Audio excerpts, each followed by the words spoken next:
The lubricant tube fell from Marissa's purse like a confession written in Japanese characters I couldn't read, but I didn't need a translation to understand what my wife had been up to during those late nights at the office. I'm Eli Trask, and I've spent 15 years thinking I knew the woman sleeping next to me. Turns out I knew jack shit. It was 2:47 a.m. when I found it. Marissa was passed out cold, reeking of gin and some expensive cologne that definitely wasn't mine. Her designer handbag had spilled across our kitchen counter like evidence at a crime scene. Receipts from restaurants I'd never been to, a hotel key card, and this little tube with its foreign writing that might as well have said, "Your marriage is over," in neon letters. If work was so satisfying, I muttered to the empty kitchen, why do you come home smelling like disappointment and betrayal? My hands shook as I examined the tube. Premium stuff. The kind of lubricant that costs more than my weekly grocery budget. I laughed, a bitter sound that echoed off our renovated Victorian walls. All those nights I'd waited up, worried she was working too hard. All those times I'd made her favorite dinner, only to scrape it into the garbage when she stumbled in at midnight with excuses about client meetings and project deadlines. The smart move would have been confrontation, tears, shouting, maybe couples therapy. But standing there in my boxers and ratty t-shirt, holding proof of my wife's affair, I felt something darker settle in my chest, something patient and calculating. I walked to my workshop in the basement, past the tools that had built our dream home, past the projects I'd completed while she was out getting satisfied by someone else. My hands found the small tube of industrial superglue I used for delicate repairs. Same size, similar color. Sometimes, I whispered to the shadows, patience is the stickiest weapon. I made the switch carefully, putting everything back exactly where I'd found it. Marissa never noticed details anyway. That was my job. I was the one who remembered anniversaries, who noticed when she changed her hair, who paid attention to the little things that supposedly mattered in a marriage. The next morning, she rushed around like always, checking her phone every 30 seconds. Her coffee sat untouched while she applied lipstick I'd never seen before. Working late again tonight? I asked, buttering my toast with deliberate calm. Probably. The Morrison project is killing me. She didn't even look up from her phone. Don't wait up? Wouldn't dream of it. She kissed my cheek, a quick, guilty peck that felt like a lie, and hurried out to her BMW. I watched from our kitchen window as she backed out of our driveway, probably already thinking about him, whoever he was. My phone buzzed with a text from Sierra, Marissa's best friend and enabler. Everything okay? Did you get unstuck? I grinned, pouring myself another cup of coffee. Sometimes patience is stickier than glue. An hour later, Mrs. Dorsey from next door knocked on my back door. She was 70-something with eyes like a hawk and the memory of an elephant, the kind of neighbor who noticed everything and forgot nothing. Morning, Eli. Saw Marissa leave in quite a hurry. She seemed flustered. Work stress, I said, inviting her in for coffee. Mrs. Dorsey had been feeding me information for months without realizing it. You know how demanding her job is. She settled into our kitchen chair like a detective taking notes. Funny thing, I've been having trouble sleeping lately. Insomnia, you know. And I've noticed some odd comings and goings around here. My pulse quickened, but I kept my voice steady. Oh? Strange man leaving your driveway late at night. Expensive car. Not someone from the neighborhood. She studied my face carefully. Happened 3 times this month. I set down my coffee cup with deliberate precision. Interesting. What kind of car? Dark sedan, foreign. License plate started with J something. She leaned forward conspiratorially. Eli, honey, I don't mean to pry, but you're not prying, Mrs. Dorsey. You're being a good neighbor. After she left, I sat in my kitchen staring at the evidence board I'd started building in my mind. Marissa's late nights, the expensive lubricant, Sierra's text about getting unstuck, a mysterious man with a J license plate visiting my house while I was supposedly asleep. My phone rang. Marissa. Eli? Her voice sounded strained, almost panicked. I need you to pick up some things from the pharmacy. What kind of things? Just personal items, for women, you know. I knew. Sure, honey. Anything specific? Adhesive remover, the strong kind, and maybe some soothing cream. I bit back laughter. Rough night at the office? Something like that. I'll text you a list. After she hung up, I walked to my basement workshop and selected my tools carefully. Time to do some detective work of my own. If my wife wanted to play games, I'd show her how a man with patience, intelligence, and access to industrial supplies could level the playing field. The war had begun, and she didn't even know it yet. The rusty nail hadn't changed in 20 years, which is exactly why I loved it. Dark wood, darker beer, and the kind of bartender who minded his own business unless you wanted him in yours. Joel had been pouring drinks there since before Marissa and I got married, and he had the memory of a priest in a confessional. "Eli Trask," he said, sliding a beer across the scarred bar top. "Haven't seen you in here for months. How's the renovation business?" "Steady, can't complain." I took a long pull from my beer, scanning the mirror behind the bar. Actually, that's not entirely true. I could complain plenty. Joel's eyebrows went up a fraction. He was a big man with gentle hands and the kind of face that invited confidences. "Woman troubles? Is it that obvious?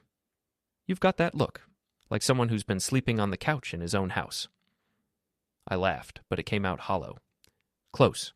More like someone who's been sleeping alone while his wife works late. Very late. Very often."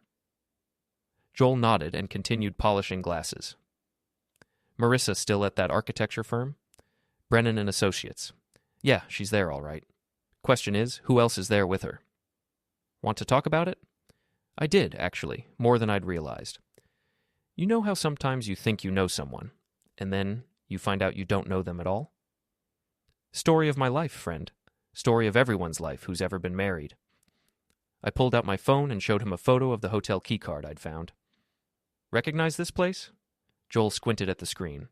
"The Meridian. Fancy place downtown, way above my pay grade." He looked at me carefully. "Way above yours, too, I'd guess." That's what I thought, but apparently not above my wife's. "Shit, Eli, I'm sorry." "Don't be sorry yet. Be sorry for whoever's paying for those hotel rooms." Joel set down his glass and leaned closer. "You planning something stupid?" "No, I'm planning something smart. Very smart, and very, very patient." I finished my beer and left a 20 on the bar. "Joel, if anyone asks, I was never here tonight." "What night? I don't see anybody." The next morning, I started my real investigation. 15 years of marriage had taught me Marissa's patterns better than she knew them herself. She was a creature of habit, even when those habits involved betraying her husband. I followed her BMW from our house to her office building, a sleek glass tower downtown that looked like it belonged in a bigger city. She parked in her usual spot and walked inside with the confident stride of a woman who thought she was smarter than everyone around her. I waited. At 11:30 a.m., she came back out. Not alone. The man with her was everything I wasn't. Tall where I was average height. Expensive suit where I wore work clothes. Manicured hands where mine were scarred from years of honest labor. He walked like he owned the sidewalk, the building, and probably my wife, too. They got into a dark Mercedes sedan with a license plate that started with J. Grant. Julian Grant. I'd heard Marissa mention that name before, some hotshot real estate developer who specialized in luxury residential projects. The kind of man who probably thought blue-collar guys like me were invisible. Time to prove him wrong. I followed them to an upscale restaurant called Chez Laurent, the kind of place where lunch cost more than most people's car payments. Through the window, I watched them share a bottle of wine that probably cost more than my weekly grocery budget. He touched her hand across the table. She laughed at his jokes with a brightness I hadn't seen in months. My phone buzzed with a text from her. "Working lunch with difficult client. Might be late tonight. Don't wait up." I texted back, "No problem. Love you." She didn't respond. That evening, I drove to Julian Grant's address, a luxury apartment building with a doorman and valet parking, the kind of place where people like me only entered through service entrances. I parked across the street and waited. Marissa's BMW pulled into the valet circle at 7:15 p.m. She stayed until 11:30 p.m. When she finally came out, her hair was mussed and her lipstick was gone. She moved carefully, like someone who'd had a very interesting evening. The valet brought her car around and she tipped him with the casual generosity of someone spending money that wasn't hers. I followed her home, staying far enough back to avoid detection. She beat me there by 10 minutes, just enough time to brush her teeth and pretend she'd been working late at the office. "How was your day?" she asked when I walked in, not looking up from her laptop. "Productive, very productive. How was your difficult client?" "Exhausting, but we made progress." "I'll bet you did." Over the next week, I documented everything. Photos of them together, receipts from expensive restaurants, hotel records I obtained through a friend who worked in hospitality. Julian Grant wasn't just sleeping with my wife, he was flaunting it, taking her to public places, buying her expensive gifts, treating her like his personal property. The man clearly thought he was untouchable, rich enough to steal another man's wife, powerful enough to do it openly, arrogant enough to believe there would be no consequences. He was about to learn how wrong he could be. I started with his car. The Mercedes was parked in the building's underground garage, protected by security cameras and electronic locks. But I'd been breaking into places and fixing things for 20 years. Security systems were just another kind of puzzle, and I'd always been good at puzzles. It took me 3 nights to figure out the patterns. The security guard took his break at 2:15 a.m. The cameras had a 40-second gap when they rotated between zones. The electronic lock on the garage door had a manufacturer's default code that 90% of buildings never bothered to change. On Thursday night, I went to work. I didn't damage the car. That would have been crude, obvious, criminal. Instead, I improved it. I detailed the interior with a special mixture of superglue and craft glitter, applied with the precision of a master craftsman. I glued one of Julian's monogrammed cufflinks, stolen from his gym locker, to the center of his steering wheel. And I left a note under his windshield wiper. "You're not as untouchable as you think. A concerned citizen." Friday morning, I got a call from Ruben, my best friend and the owner of Garcia's auto shop. "Eli, you're not going to believe this. Some rich asshole just had his Mercedes towed in here. Wants me to remove glitter from every surface of his interior. Says it's an emergency." "No kidding? What kind of emergency involves glitter?" "The expensive kind, apparently. Guy's offering me double my usual rate to work on it today. Says he's got an important meeting this weekend." "Sounds like karma to me." "Yeah, well, karma's paying my rent this month." I hung up, grinning. Julian Grant was about to learn that some stains don't wash out easily, and some people don't disappear just because you pretend they don't exist. But this was just the beginning. I had bigger plans for Mr. Grant and my cheating wife. Much bigger plans. Saturday night at the Rusty Nail was usually quiet, but tonight felt different. Electric, like the air before a thunderstorm when you can taste the lightning coming. I was nursing my second beer when Marissa and Sierra walked in, giggling like teenagers. They took a booth in the corner, the same booth where Marissa and I had our first date 16 years ago. The irony wasn't lost on me. "Well, well," Sierra was saying, loud enough for half the bar to hear. "How's your Japanese friend working out?" Marissa shushed her, but she was laughing too hard to be convincing. "God, Sierra, you can't say things like that in public." "Why not? It's not like anyone here would understand the reference." They dissolved into giggles again. I caught Joel's eye in the mirror behind the bar. He raised an eyebrow, and I nodded slightly. Time for phase 2. I waited until they'd ordered their second round of Cosmopolitans, since when did my wife drink Cosmopolitans, then walked over to their booth with my beer in hand. "Hey, honey, fancy meeting you here?" Marissa's face went white, then red, then white again. "Eli, I thought you were working late tonight." "Finished early. Mind if I join you, ladies?" Sierra looked like she'd rather swallow glass, but she forced a smile. "Of course not. We were just having girl talk. About Japanese culture, from what I overheard." "That's fascinating. I didn't know you were interested in international affairs, Mari." My wife's laugh sounded like breaking glass. "Just work stuff. You know how it is?" "Actually, I don't. Why don't you explain it to me?" The silence stretched like a rubber band about to snap. Sierra jumped in to fill it. "Marissa's been working with this new client. Very international. Very demanding." "Demanding how?" "Oh, you know, specific requirements, particular needs, the kind of client who expects everything to be smooth." I nodded thoughtfully. Smooth is important in any business relationship, though sometimes things get sticky, don't they? Especially when you're not prepared for the situation. Marissa choked on her drink. Sierra patted her back with a kind of aggressive helpfulness that made everything worse. "Are you okay, honey?" I asked, all innocent concern. "You seem tense. Maybe you should try some of that relaxation technique you mentioned, the one with the imported supplies." "I'm fine," Marissa gasped. "Just went down the wrong way." That happens sometimes, especially when you're not used to handling foreign products. Joel appeared at our table with a bar towel and a knowing look. "Everything all right over here? Mrs. Trask looks a little uncomfortable." "She's fine," Sierra said quickly. "Just a long week at work." "I'll bet. Architecture's a demanding field.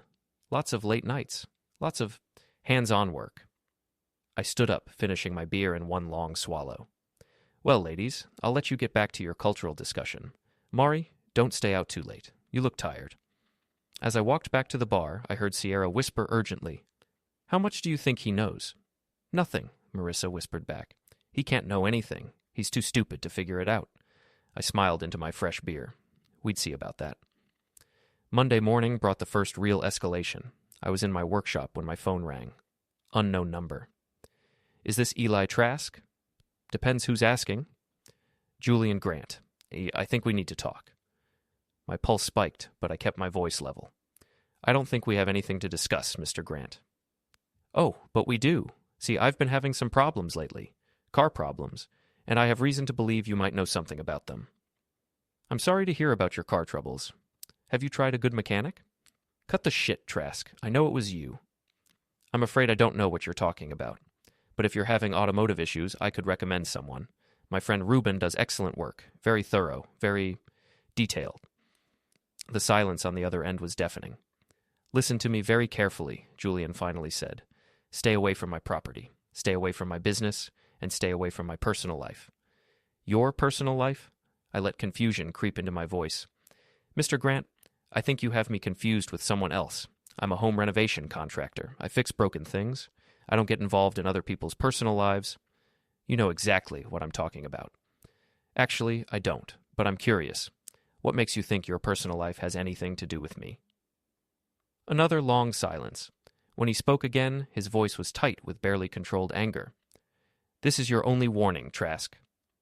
Warning about what? Mr. Grant, you called me. You brought up your car, your business, your personal life. I'm just trying to understand what any of this has to do with me. He hung up. I sat in my workshop, surrounded by the tools of my trade, and smiled. Julian Grant had just made his first mistake. He'd revealed that he knew who I was, which meant he'd been asking questions, which meant he was worried, which meant my little automotive art project had gotten under his skin. Good. I was just getting started. That afternoon, I drove past Marissa's office building and saw something interesting. Julian's Mercedes, now glitter-free but with a new scratch along the driver's side, was parked in the visitor section. I pulled into a coffee shop across the street and waited. At 5:30 p.m., they came out together. But instead of their usual casual intimacy, they looked tense, worried. They stood by his car having what appeared to be an intense conversation. Marissa kept looking around nervously, like she expected to see me watching.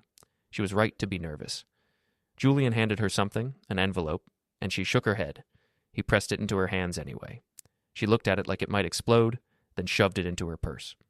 They didn't go to dinner, they didn't go to his apartment. Instead, Julian got in his car and drove away, leaving Marissa standing alone in the parking lot looking lost and confused.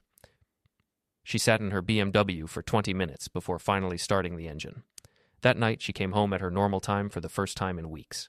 She was quiet during dinner, picking at her food and jumping every time her phone buzzed. Everything okay? I asked. You seem distracted. Just work stress.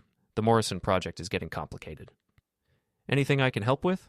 I'm pretty good at solving complicated problems. She looked at me sharply. What kind of problems? Construction issues. Structural problems. Things that seem impossible until you find the right approach. I took a bite of my pasta. Sometimes the solution is simpler than people think. Sometimes you just need to apply the right pressure in the right place. I don't think you'd understand this kind of problem. Try me. I might surprise you. She stared at me for a long moment, like she was seeing me for the first time. No, it's fine. I'll handle it myself. Suit yourself. But remember, I'm here if you need me, for anything, any problem at all. After dinner, she disappeared into our home office with her laptop and a bottle of wine. I could hear her making phone calls, but I couldn't make out the words through the closed door. Around 11 p.m., I knocked softly. Mari, you've been in there for hours. Come to bed. I'll be up soon, just finishing something important. I pressed my ear to the door and caught fragments of conversation. Can't keep doing this. And too dangerous. And what if he finds out? Too late for that, sweetheart. I went to bed alone, but I didn't sleep. Instead, I lay in the dark, planning my next move. Julian Grant had made contact, which meant he was rattled. Marissa was getting paranoid, which meant the pressure was working. But I needed to turn up the heat. I needed to force them into making mistakes. Big mistakes. The kind of mistakes that would give me everything I needed to destroy them both. And I knew exactly how to do it. The envelope Marissa had hidden in her jewelry box contained $5,000 in cash and a note written on Julian Grant's personal letterhead. For discretion and patience. More to follow if needed. Jay. I photographed everything before putting it back exactly where I'd found it. My wife wasn't just having an affair, she was being paid for it, or paid to keep quiet about it. Either way, the implications were delicious. Wednesday morning, I called in a favor from Danny Morrison, a private investigator who owed me for renovating his office at cost. Danny was a former cop with flexible morals and a talent for finding information that wasn't supposed to exist. "I need everything you can find on Julian Grant," I told him over coffee at a diner across town. "Business dealings, personal life, financial records, everything." "This about your wife?" "This is about justice." Danny nodded. "Give me a week." While I waited for Danny's report, I implemented Phase 3 of my plan. If Julian thought he could intimidate me with phone calls and veiled threats, he was about to learn how wrong he could be. I started small. Anonymous notes slipped under his office door. "She's not worth what you're paying." Left on his windshield. "Does your wife know about your expensive hobbies?" Taped to his gym locker. "Marissa Trask. Look her up." Each note was typed on generic paper, untraceable and unsigned, but they had the desired effect. Julian started looking over his shoulder. He hired a security service for his building. He changed his gym membership to a different location. Meanwhile, Marissa was unraveling. She jumped every time the phone rang. She checked her rearview mirror obsessively while driving. She started coming home earlier, staying later in the mornings, like she was afraid to be alone with her thoughts. "You're acting strange lately," I mentioned over breakfast Thursday morning. "Are you feeling okay?" "I'm fine, just tired." "Maybe you should take some time off. Reduce your stress levels." She looked at me suspiciously. "Why would you suggest that?" "Because I care about you, because I want you to be happy." I reached across the table and took her hand. "Because I love you, Mari. Whatever's bothering you, we can work through it together." For a moment, her mask slipped. I saw guilt, fear, and something that might have been regret flicker across her face. Then the walls went back up. I said I'm fine. "Okay, but if you change your mind, I'm here." That afternoon, Danny called with preliminary results. "Your boy Julian's got some interesting business practices," he said. 3 companies, 2 of which exist only on paper. He's been moving money around like a shell game. And get this, he's married. Married. Wife's name is Catherine. Lives in their house in Connecticut while he plays bachelor in his city apartment. She's got family money. Old money. The kind that doesn't like scandals. I felt pieces clicking into place. What kind of family money? Her father owns half the commercial real estate in the state. Her brother's a federal judge. Her uncle's a senator. Julian married into the kind of family that can destroy careers with a phone call. Interesting. What else? He's leveraged to his eyeballs. Owes money to some very serious people. The kind who don't accept late payments. And there's something else. He's been investigated twice by the SEC. No charges filed, but the investigations are still technically open. This was better than I'd hoped. Julian Grant wasn't just a cheating husband, he was a vulnerable one, a man with secrets worth protecting and enemies worth avoiding. "Danny, I need you to do something else for me." "Name it." "I want you to send an anonymous tip to Mrs. Catherine Grant. Nothing specific, just enough to make her curious about her husband's activities in the city." "You sure about this, Eli? Once you open that door, there's no closing it." "I'm sure." Friday evening, I put the next phase into motion. I knew Marissa and Julian were meeting at the Meridian Hotel, their usual Friday night routine, but tonight was going to be different. I arrived at the hotel bar an hour early and positioned myself where I could see the elevator bank. When they walked in together at 8 p.m., I was ready. Julian looked nervous. He kept checking his phone and glancing around the lobby like he expected trouble. Marissa clung to his arm with the desperate intensity of a woman who knew her world was falling apart. They went straight to the elevators. Room 1247. I'd seen the key card in Marissa's purse often enough to memorize the number. I waited 10 minutes, then took the elevator to the 12th floor. The hallway was empty except for a housekeeping cart. Perfect. I knocked on the door of 1247. "Room service," I called in a voice pitched higher than my normal tone. "We didn't order room service." Julian's voice came through the door. "Complimentary champagne, sir, from the management." I heard whispered conversation, then footsteps. The door opened to reveal Julian in a hotel bathrobe, his hair mussed and his face flushed. "I said we didn't—" He stopped mid-sentence when he saw me. "You." "Hello, Julian. Nice robe. Very stylish." Behind him I could see Marissa scrambling to cover herself with a bedsheet. Her face was a mask of horror and disbelief. "How did you—" she started. "Find you? Mari, sweetheart, you've been coming here every Friday for 3 months. Did you really think I wouldn't notice?" Julian stepped forward, trying to block my view of the room. "You're trespassing. I'm calling security." "Go ahead. I'm sure they'd love to hear about your weekly appointments with my wife. I'm sure the hotel management would be fascinated by your recreational activities. What do you want?" His voice was tight with barely controlled panic. What do I want?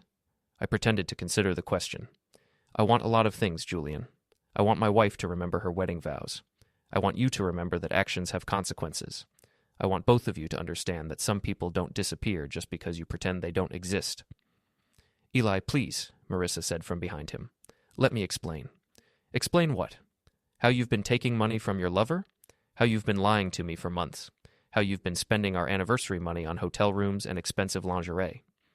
The color drained from Julian's face. Money? What money? I smiled. Oh, she didn't tell you I found your little envelope? $5,000 for discretion and patience? Very generous of you, Julian, though I have to wonder what your wife Catherine would think about your charitable donations. Julian's face went white. How do you know about Catherine? I know lots of things. For instance, I know her father is Harrison Whitmore of Whitmore Properties. I know her brother is Federal Judge Michael Whitmore. I know her family doesn't approve of scandal. And I know they have the power to destroy your career, your business, and your freedom with a single phone call. You wouldn't dare. Try me. The three of us stood there in the hotel doorway, frozen in a tableau of mutual destruction. Julian in his bathrobe, calculating odds and escape routes. Marissa wrapped in a bedsheet, finally understanding that her secret was secret no more. And me, holding all the cards in a game they'd never realized they were playing. Here's what's going to happen, I said quietly. You're going to end this, tonight, permanently. You're going to stay away from my wife, away from my house, and away from my life. And if you don't, I'm going to make sure Catherine Whitmore Grant learns exactly how her husband spends his Friday evenings. And if I do end it, then maybe your wife never needs to know. Maybe the SEC never gets that anonymous tip about your business practices. Maybe you get to keep pretending you're an honorable man. Julian's jaw worked soundlessly. Behind him, Marissa had started to cry. Choose quickly, I said. I'm not a patient man anymore. Julian looked at Marissa, then back at me. It's over. Good choice. I turned to leave, then paused. Oh, and Julian? Next time you want to threaten someone, make sure you know who you're threatening. Some of us bite back. I walked away, leaving them to their shame and their fear and their rapidly crumbling world. The elevator doors closed on the sound of Marissa sobbing and Julian cursing under his breath. Phase 4 was complete, but the war was far from over. The confrontation at the hotel should have been the end of it. Julian Grant should have slithered back to his Connecticut mansion and his unsuspecting wife. Marissa should have come home, confessed everything, and begged for forgiveness. Instead, they doubled down on stupid. Monday morning, I found my truck's tires slashed and "Mind Your Business" spray-painted across the windshield. Tuesday, someone broke into my workshop and destroyed 3 months' worth of work on a custom cabinet project. Wednesday, I got a call from the Better Business Bureau about anonymous complaints regarding my business practices. Julian Grant had declared war. Time to show him what war looked like when you picked a fight with someone who had nothing left to lose. Danny Morrison called Thursday with the intelligence I needed. Catherine Grant filed for a legal separation yesterday, he reported. Seems someone sent her detailed photographs of her husband's Friday night activities. Very detailed, very damaging. Interesting. Any idea who might have done such a thing? No idea at all, but whoever it was, they did their homework. The photos were taken with a telephoto lens from the building across the street. Professional quality. Completely untraceable. What else? Julian's in full panic mode. He's hired a private security firm and a crisis management consultant. Word is he's trying to liquidate assets before the divorce proceedings start. And there's something else. The SEC investigation just got reopened. Seems they received new evidence about his shell companies. I smiled. Sounds like karma to me? Sounds like someone's playing a very dangerous game. The only dangerous game is the one Julian started when he decided to steal another man's wife. That evening, Marissa came home looking like she'd aged 10 years in a week. Her designer clothes were wrinkled, her makeup was smeared, and her hands shook as she poured herself a glass of wine that became 3 glasses before dinner. Bad day at the office? I asked, setting a plate of pasta in front of her. Julian's wife found out about us. I made appropriate shocked noises. How? Someone sent her photographs, professional photographs. Someone's been watching us, Eli. Someone's been following us and taking pictures, and... That's terrible.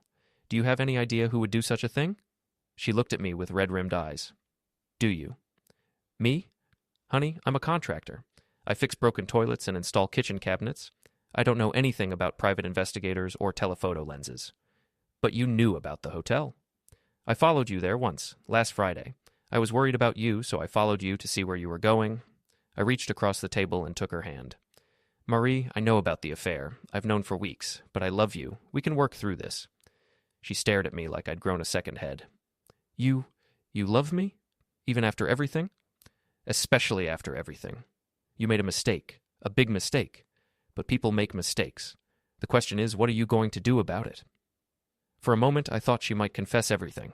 Apologize. Try to rebuild what we'd had. But then her phone buzzed with a text message, and I saw her expression harden. I need some air, she said, standing abruptly. I'm going for a walk. She grabbed her purse and headed for the door. Through the window, I watched her get into her BMW and drive away. 30 seconds later, I was following her in my backup truck, the one she didn't know about.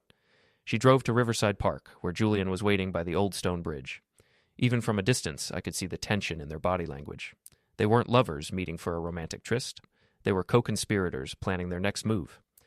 I parked behind a grove of trees and pulled out the telephoto camera lens Danny had loaned me. Through the viewfinder, I watched my wife and her lover plot against me. Julian was gesturing angrily, pointing toward town. Marissa was shaking her head, holding up her hands in a defensive gesture. He grabbed her shoulders and pulled her close, speaking directly into her ear. She nodded reluctantly. Then Julian handed her something. A gun. My blood turned to ice water.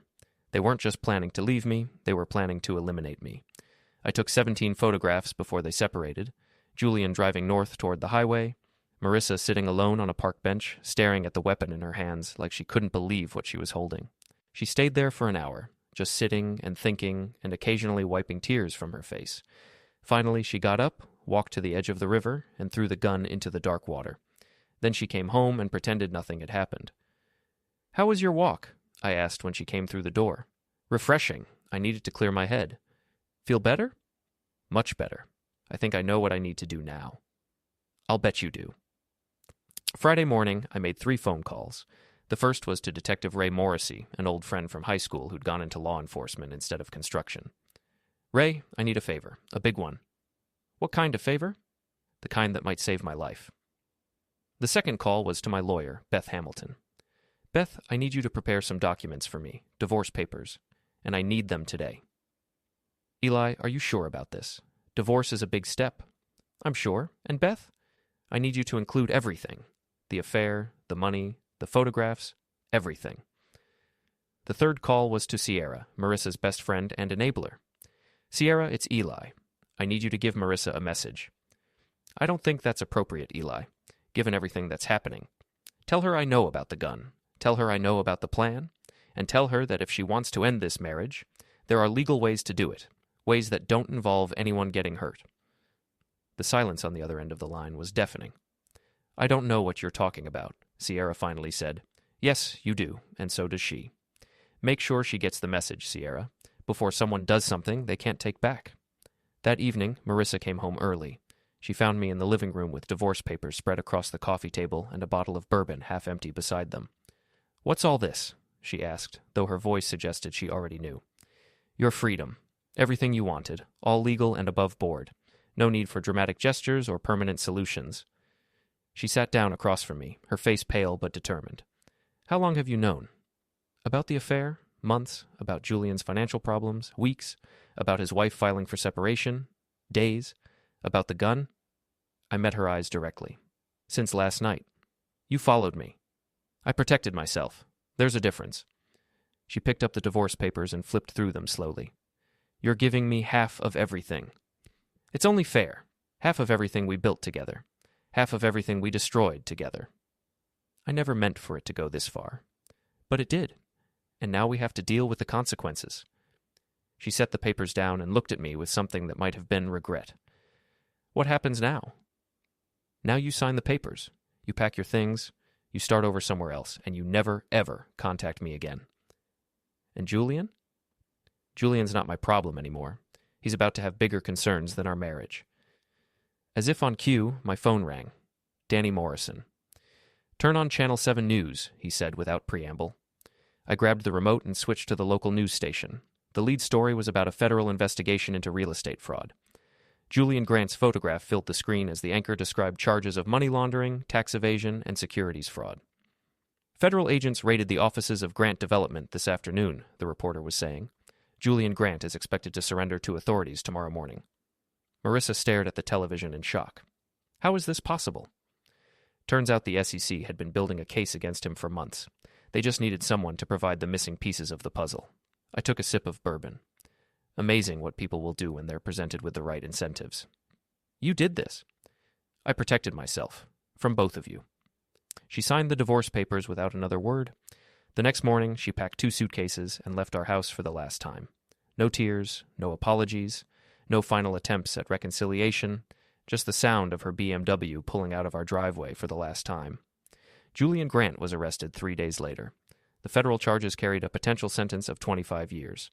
His wife's family disowned him publicly. His business empire collapsed overnight. Marissa disappeared. Sierra claimed not to know where she'd gone, but I suspected she was somewhere far away, starting over with a new name and a new story about how she'd ended up alone. I kept the house, kept my business, kept my dignity, and I learned something important about patience, revenge, and the power of being underestimated. Sometimes the best way to destroy your enemies is to let them destroy themselves. You just have to be smart enough to give them the rope and patient enough to watch them hang. 6 months later, I was having a beer at the Rusty Nail when Joel asked me if I missed her. "Miss who?" I replied. "Your wife." I thought about it for a moment. You can't miss something you never really had. Fair enough. You seem happier now. I am happier. Turns out honesty is a lot less stressful than deception. What about forgiveness? Don't you believe in second chances? I finished my beer and set the empty bottle on the bar. I believe in consequences. I believe in justice. And I believe that some people don't deserve second chances. That's a hard way to live. Maybe, but it's an honest way to live. I left the Rusty Nail that night and drove home to my empty house. But it didn't feel empty anymore. It felt clean. It felt peaceful. It felt like mine. For the first time in years, I slept through the night without wondering where my wife was or what she was doing, because I knew exactly where she was. Somewhere else, living with the consequences of her choices. And I was exactly where I belonged. Home, alone, and finally free.